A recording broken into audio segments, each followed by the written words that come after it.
Uh, Now we will discuss how to solve ideal gas law. So here's a problem. A 5 container holds 0.45 moles of nitrogen gas at 315 Kelvin. What is the pressure inside the container? So yung hinahanap dito ay yung pressure. So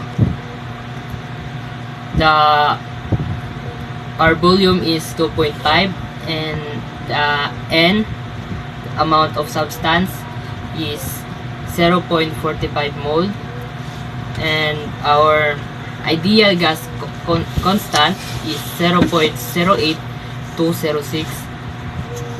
and our temperature is 315 Kelvin. So now we need to rearrange the ideal gas law equation to solve the pressure. So the formula is P is equal to nRT over V. So we need to substitute.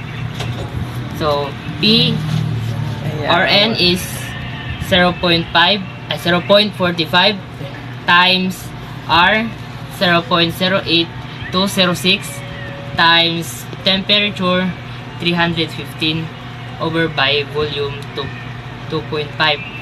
So inadd natin yung nRT. So equivalent ay yung sagot is P is equal to 11.632005 over 2.5. So we need to divide. So our pressure is the final answer is 4.652802 atmospheric, or P is equal to 4.665 atmospheric. So that's all. Thank you. Now we will discuss in how to solve Charles law. Charles law describes how gases tend to expand when heated. It states that at constant pressure, the volume of a gas is directly proportional to its absolute temperature.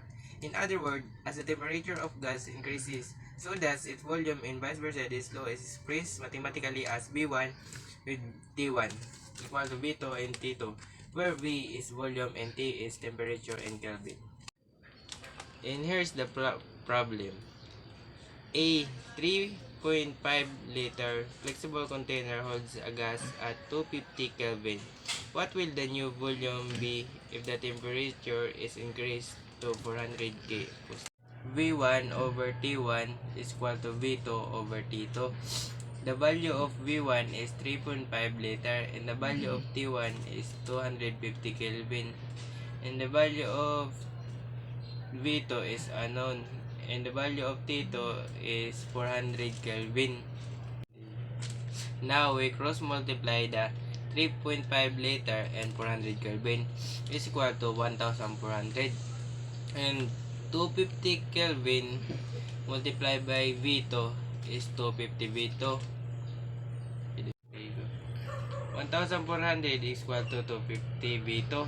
Now we divide both sides to get a value of V2. 1400 divided by 250 is equal to 5.6 liter. And the new volume is 5.6 liter. In this video, we are going to go over something known as Avogadro's law. Avogadro's law describes the relationship between moles and volume. So, what's gonna happen to the balloon? The volume of the balloon, if you blow in more moles of gas or air into balloon, as you increase the number of moles of air into the balloon will expand. So as you increase the number of moles represented by the letter N, the volume will increase. The more air that you blow inside the balloon, the bigger will become and moles basically quantity. So the question is, at 150 ml balloon contains 0.35 moles of N2 gas.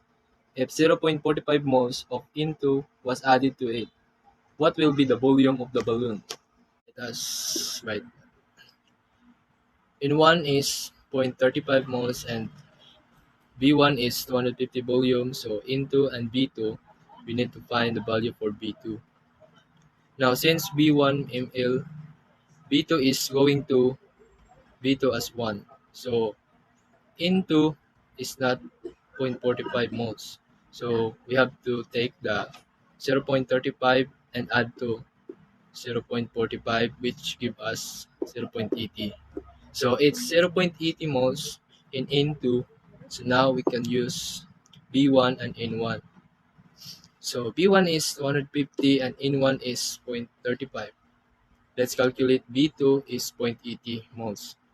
So let's multiply 250 is equal to 0.80 moles is 200, and let's equals to 0.35 moles times B2. So now let's both side the 0.35 moles, and we need to cancel the 0.35 moles, and also for 0.35 moles too. So now we have to cancel the 2 mole. So ang natira na lang ay B2. Tapos, ang answer ay 571.4 ml. That's it.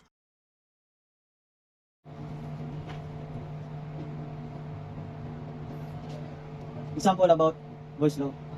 An oxygen container has a volume of 48 ml and a pressure of 420 kPa. What is the volume of this gas when the pressure is 105 kPa? We can use Boyle's law to solve this problem. Boyle's law formula. P1 and V1 equals P2 and V2. The given is P1 equals 420 kPa and V1 equals 48 ml and P2 is equals 105 kPa. We need to find the V2 to solve this problem, the final volume. 400 kPa times 48 ml equals 105 kPa times V2. V2 for solving. V2 equals open parenthesis 120 kPa times 48 ml close parenthesis over 105 kPa, and the result is 192 ml. That's the V2. So when the pressure decreases to 105 kPa, the volume of the oxygen is the container is increased to 192 ml. That's all.